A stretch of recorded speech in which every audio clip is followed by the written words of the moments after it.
اکھڑی مزاج کی لڑکی۔ ایک گاؤں کی لڑکی انتہائی اکڑ مزاج تھی اور اس کے والدین اس کے رشتے کو لے کر سخت پریشان رہتے تھے۔ جو بھی رشتے کے لیے آتا وہ اس کی زبان درازی دیکھ کر واپس چلا جاتا۔ پھر ایک دن ایک شخص رشتے کی تلاش میں اس گاؤں میں آیا۔ گاؤں والوں نے بتایا کہ ایک بچی ہے جس کے لیے فوری رشتہ چاہیے، لیکن اس کی زبان درازی رشتے میں رکاوٹ بنی ہوئی ہے۔ اس شخص نے کہا کہ مجھے وہ لڑکی منظور ہے۔ لڑکی کے والدین سے بات چیت کے بعد دونوں کی شادی ہو گئی۔ رخصتی کا وقت آیا تو اس شخص نے گدا گاڑی منگوائی اور ساتھ ایک بکری، ایک مرغا اور ایک چھاج اور تلوار رکھ لی۔ اس نے کوجوان کو سخت لہجے میں کہا کہ مجھے راستے میں کوئی ڈسٹرب نہ کر دے، ورنہ وہ اپنے انجام کا خود ذمہ دار ہوگا۔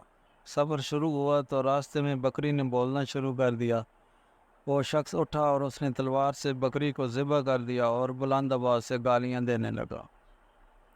کچھ دیر بعد مرغے نے اچھلنا شروع کر دیا تو اس نے تلوار سے اس کے ٹوٹے ٹوٹے کر دیے اور وسیلے لہجے میں بولا کہ تمہاری جرأت کیسے ہوئی مجھے ڈسٹرب کرنے دی۔ پھر کچھ دیر بعد چھاج ڈھیلا ہو گیا اور آواز پیدا کرنے لگ گیا۔ اس نے تلوار سے اس کا تنکا تنکا کر دیا۔ آخر کار دونوں میاں بیوی گھر پہنچ گئے۔ اگلے دن لڑکی کے والدین ملنے آئے۔ ان کا خیال تھا کہ اب تک ہماری بیٹی نے کوئی چند چڑھا دیا ہوگا، لیکن جب وہ اس لڑکی کے پاس آئے تو وہ بالکل خاموش بیٹھی تھی۔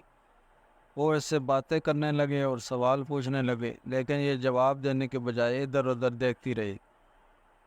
کچھ دیر بعد اس کا خاوند کمرے میں آیا تو والدین نے بے چینی سے پوچھا کہ یہ بول کیوں نہیں رہی، کہیں زبان تو نہیں کاٹ دی تم نے؟ خاوند نے بیوی سے پوچھا کہ تم ان سے باتیں کیوں نہیں کر رہی ہو؟ عورت نے انتہائی نرمی سے کہا، مہاراج آپ کی اجازت کے بغیر بھلا میں کیسے بول سکتی ہوں؟ ہاں ہاں ہاں۔ دوستو، کچھ سمجھ آیا؟